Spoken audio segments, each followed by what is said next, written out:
طيب. دكتور، انا عندي خراج تحت سن واتكسر السن وبقى بس جذور، وما قدرت اسوي الضرس لاني كنت حامل، والحين افكر اسويه، في حل ولا لا؟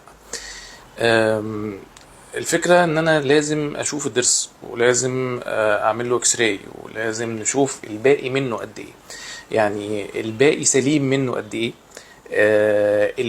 المسافة اللي ما بين اخر جزء سليم من الضرس وبداية العظم قد ايه، الجدر اخباره ايه.